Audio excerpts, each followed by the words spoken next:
रवीश कुमार, जो कि एक भारतीय पत्रकार हैं।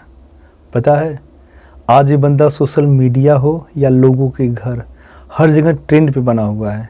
इसने सरकार की नींव तक हिला के रख दी है। इसलिए नहीं कि वह चटुकारिता की पत्रकारिता करता है, असल में उसने बताया कि पत्रकारिता की कैसे जाती है, स्वतंत्र, निडर। यही वजह है कि दोस्तों, आज के दौर में इस जैसे पत्रकार को क्या कुछ नहीं चुकाना पड़ रहा है। ये गलत है इसलिए क्योंकि उसने सरकार की नीतियों, उसके कार्यों की आलोचना की। आप ही सोच लीजिए, यदि वो सारी चीज़ें कर रहा है, इसमें लाभ किसका है? हम भारतीय नागरिकों का है। यदि किसी भी सरकार को बहुत ज़्यादा पावर दे दिया जाए, उसके बाद अकाउंटेबिलिटी न रहे, तो क्या होगा बताइए। आज की स्थिति इतनी भयानक हो गई है।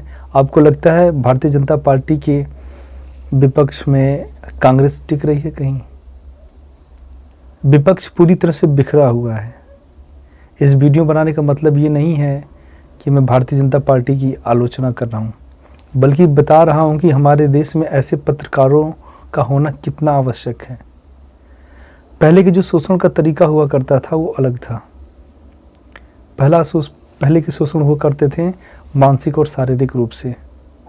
लोगों को पता होता था कि नहीं, इस प्रकार से हमें तकलीफ़ पहुंचाई जा रही है। पर आज का शोषण जानते कैसा है?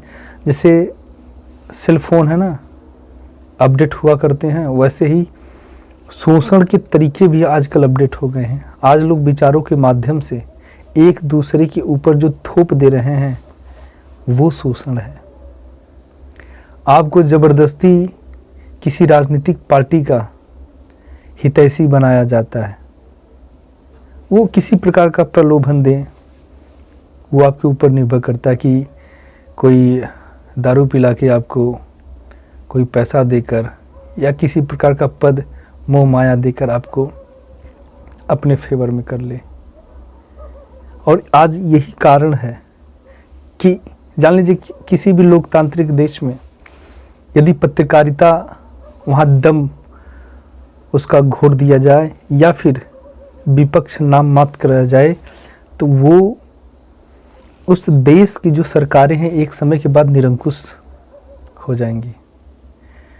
उसके बाद वो स्थिति होगी ना कि आप अभी जो आंदोलन कर रहे हैं उसके बाद यदि आप आंदोलन करने की सोचें भी ना, तो आपको इतना दंड दिया जाएगा, आपको याद आएगा कि अरे भैया, ये तो अंग्रेज़ों के टाइम ऐसा दंड दिया जाता था। तो वही स्थिति बन जाएगी। क्योंकि देखिए, जब हम बात करते हैं फंडामेंटल राइट्स की, तो उसमें सीधे सीधे लिखा है we have right to speak, we have right to expression of speech. ये सारी चीज़ें मानो लगता है ना बस किताबों में है। जब आप और हमारे लोगों का जब शोषण होता है ना, तो वहाँ किताबें पूरी तरह से बंद कर दी जाती हैं संविधान की, आर्टिकल की नहीं, इसका कोई मतलब नहीं है। पर जब इनके ऊपर बात आएगी, जब ये जानते हैं, इन किताबों का इस्तेमाल तब करते हैं जब ये अपने संरक्षण की बात होती है, अपने बचाव की बात होती है, तब किताब हमारे सामने, आपके सामने खोल कर रख देंगे। अन्यथा हमारे देश में जिस प्रकार से, जिसे कहा जाता था फोर्थ पिलर ऑफ डेमोक्रेसी, आज जो पूरी तरह से नेस्तनाबूद की जा रही हैं। आपने बहुत सारे लोगों को देखा होगा, भारतीय पत्रकार जिस प्रकार से मारे गए, किसी से छिपा नहीं है। आज यदि आप पत्रकारिता कर रहे हैं तो आप अपने आप को सुरक्षित मत समझिएगा।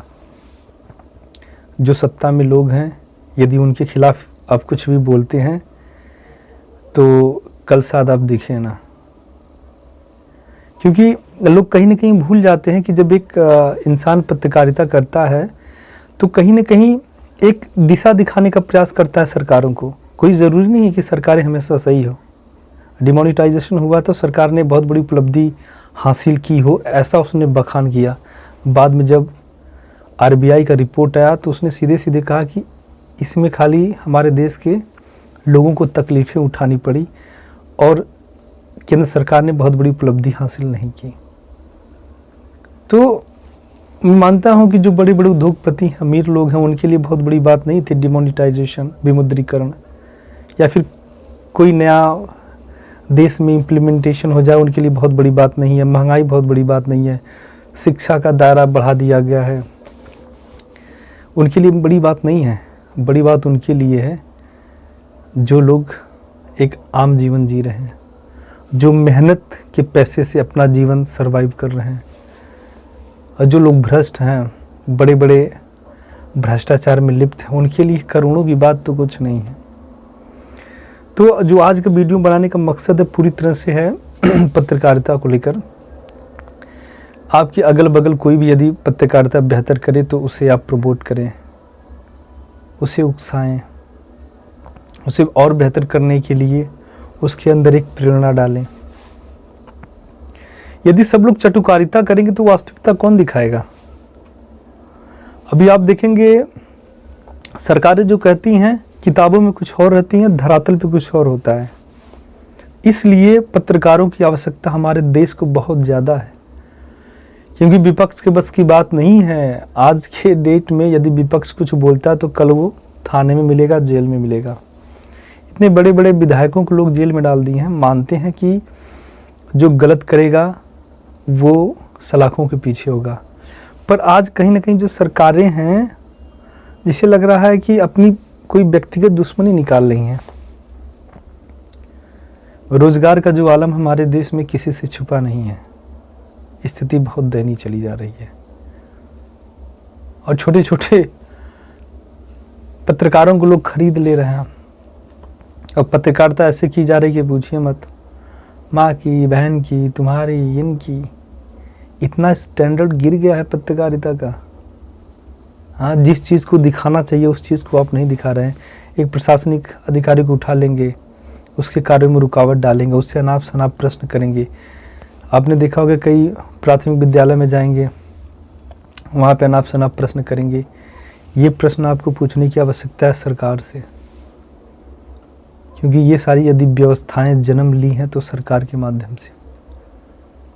ठीक, तो वीडियो बनाने का उद्देश्य यही है कि लोगों को जागरूक करें, और यदि कोई व्यक्ति पत्रकारिता करता है आपके इर्द गिर्द तो उसे मोटिवेट करें, उसे और बेहतर और अच्छा करने के लिए प्रेरणा दें, न कि उसे हतोत्साहित करें। तो आज के लिए इतना ही। नमस्कार, धन्यवाद।